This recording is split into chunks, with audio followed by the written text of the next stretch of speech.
La realidad y el mundo real es mucho más benevolente que el mundo mental. El mundo mental nos monta unas historias.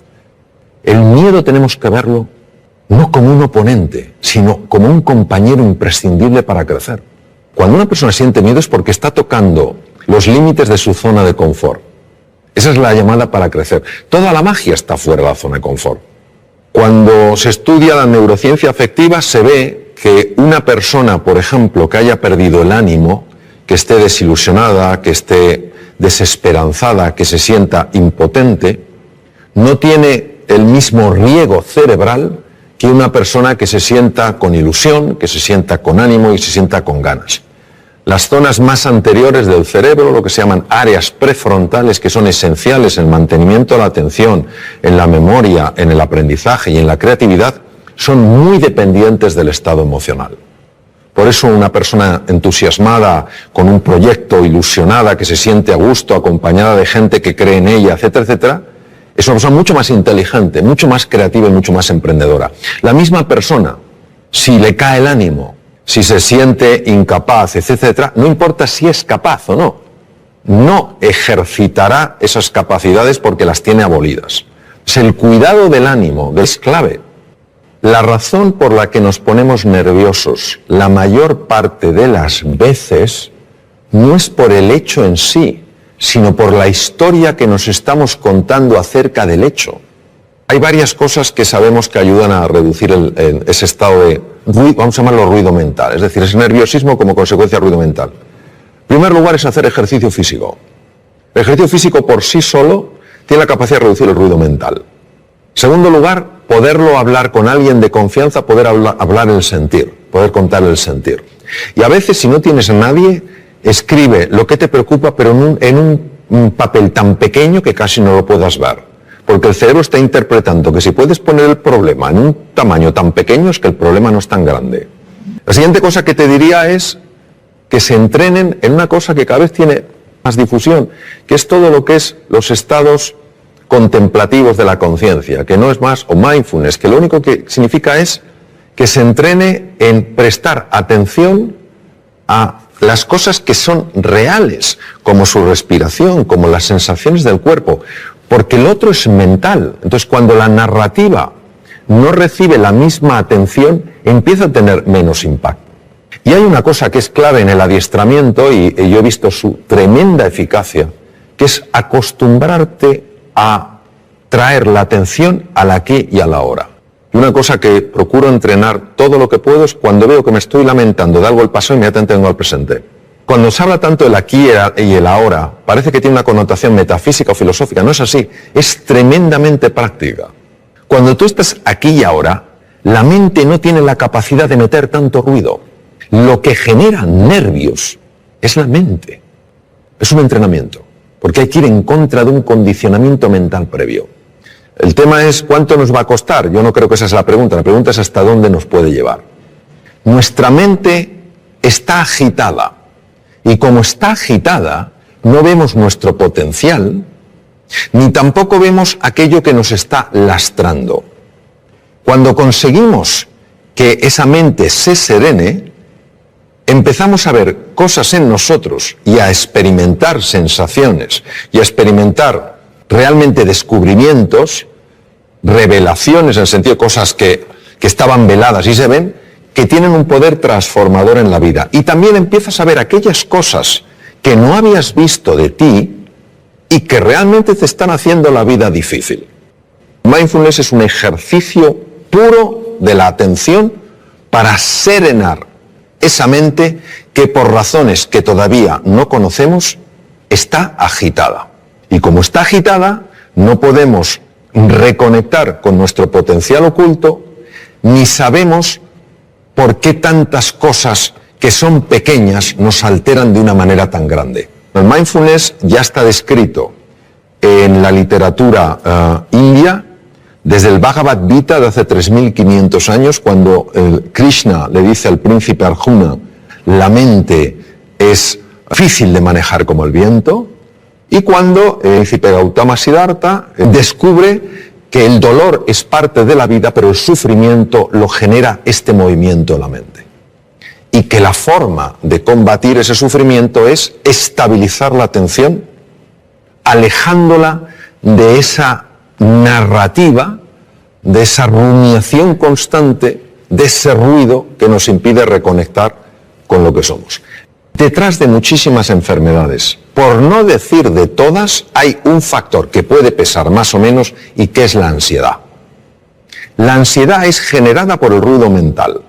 El tubo digestivo controla el 80% del sistema de defensa del cuerpo. El tubo digestivo sustituye otro cerebro, complejísimo, con 500 millones de neuronas. Cuando una persona está súper-tensa, cuando una persona está llena de ansiedad, empieza a producirse el paso de sustancias nocivas desde la luz del intestino delgado y a veces del colon a la sangre, y pueden dar lugar a procesos inflamatorios generalizados que ya se están empezando a relacionar con uno de los factores, uno solo, que podría tener su conexión con el Alzheimer, por ejemplo. Hace más difícil el control de la glucosa. Es alucinante. Entonces, cómo el mundo emocional, perturbado por una mente agitada, acaba afectando todo el cuerpo. Y también nos ayuda a darnos cuenta de la jaula de grillos que tenemos en la cabeza. Y que el simple hecho de parar eso hace que el organismo, que tiene una capacidad natural de recuperación, pueda recuperarse. No hay nada mágico aquí. Bueno, sí hay mágico. Que la vida es mágica. Eso es lo que hay de mágico. Pero a veces estos diálogos que tenemos bloquean la magia, no porque la anulen, sino porque no la dejan florecer. El problema nuestro no es que nos vamos a morir, es que no sabemos cómo vivir. En los momentos donde ya esta existencia nuestra se acaba y una persona mira hacia atrás, uno se da cuenta de la cantidad de cosas que podía haber hecho y no hizo. Yo creo que todo ser humano tiene música. Lo que pasa es que está acostumbrado no a oír su música, sino a oír su ruido. No tiene nada que ver el ruido con la música. Si todas las notas fueran pegadas una detrás de otra, no tendríamos música, tendríamos ruido. Lo que hace que tengamos música es que haya espacios de silencio. Son esos espacios donde no hay ninguna nota los que permiten que en vez de ruido haya música. Esta vida, yo creo que el tiempo que la vivamos es una vida para vivirla con intensidad, con dificultades, con desafíos, que nos enfoquemos en lo que realmente es relevante. Que cuando llegue el final de nuestra vida, digamos como Neruda, confieso que he vivido. Que podamos decir, confieso que he vivido la vida y no que la he visto pasar. Y esa toma de conciencia, esa reflexión es lo que creo que nos puede ayudar sencillamente a que la música emerja, porque el ser humano está llamado a eso, a hacer sonar su música. O sea, todos tenemos una música, y es una música preciosa, todas diferentes, todas complementarias. Eso es lo que quiero decir, que no nos conformemos con vivir una vida de ruido, sino que vayamos encontrando esa música a base de enfocarnos en las prioridades, para que al final de nuestra vida podamos decir, como decía Neruda, confieso que he vivido. Yo creo que los seres humanos tropezamos 100 veces sobre la misma piedra por falta de humildad. La humildad es para mí la virtud más grande que existe, porque es para una persona probablemente la más difícil de vivir plenamente, que no es la modestia, no es ser una persona así apocada, es la humildad de corazón. Cuando una persona es realmente humilde, son personas que tienen mentalidad de principiantes. Cuando comete un error, lo que más le interesa no es buscar culpables, ni en él, ni en ella, ni en los demás, sino averiguar qué es lo que ha pasado. Es una mentalidad mucho más científica, interesada, curiosa, que una mentalidad enjuiciadora. Porque creo que cuando una persona es humilde y tropieza con una piedra, está dispuesta a reconocer que ha tropezado con una piedra y no a intentar ocultarse ante sí misma o ante los demás qué ha sucedido.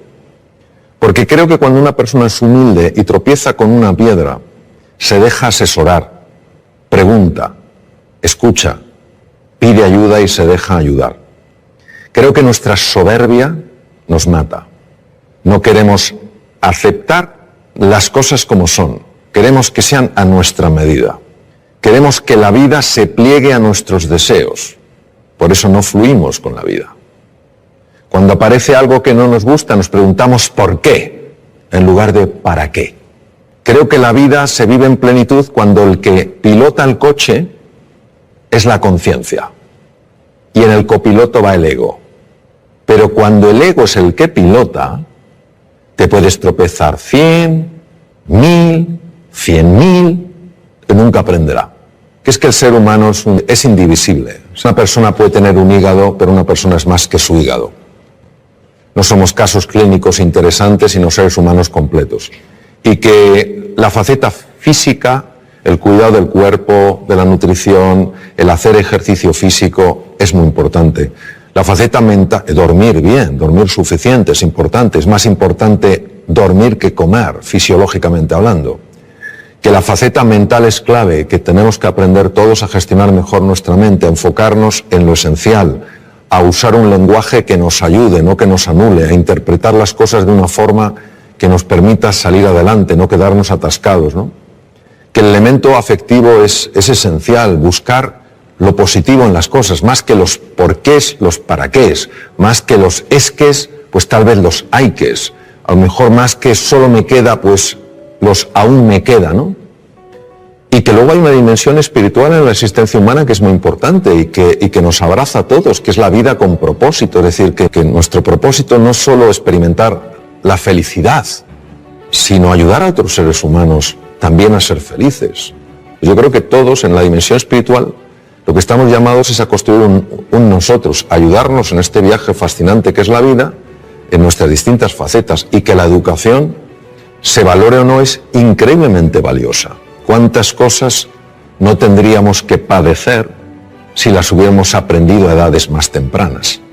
Y luego, por otra parte, es muy importante mirar a todo ser humano como se mira aquello que ves como sumamente valioso.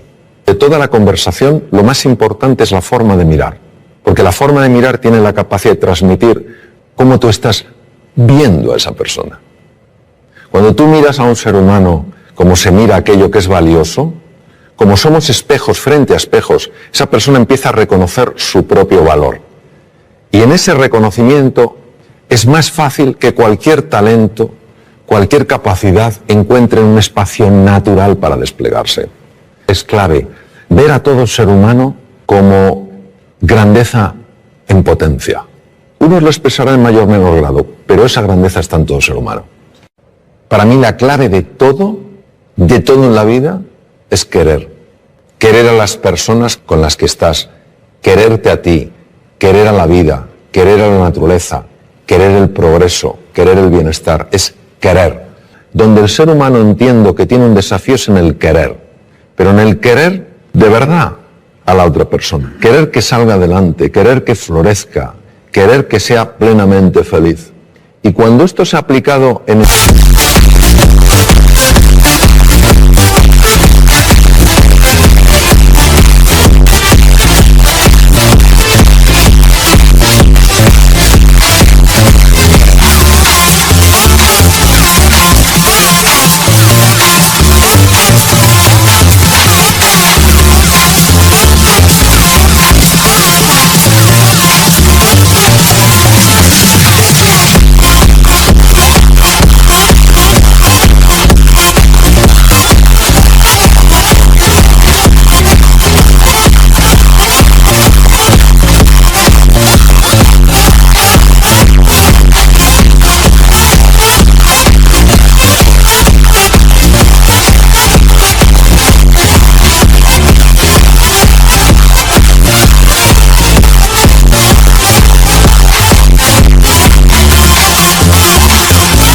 entornos como la medicina, los enfermos están más sanos.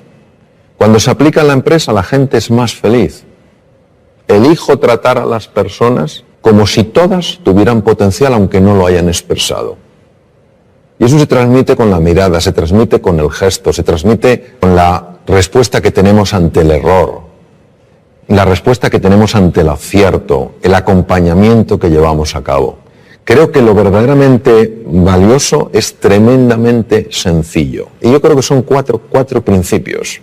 Querer a las personas, creer en ellas, valorarlas y potenciarlas. Es que la autoestima es clave porque al final nuestra capacidad de hacer frente a los desafíos o nuestra incapacidad, la mayor parte de las veces nada tiene que ver con el mundo real, tiene que ver todo con el mundo mental. Las personas muchas veces no cambiamos no porque no se pueda cambiar, sino porque no estamos dispuestos a hacer lo que hay que hacer para cambiar.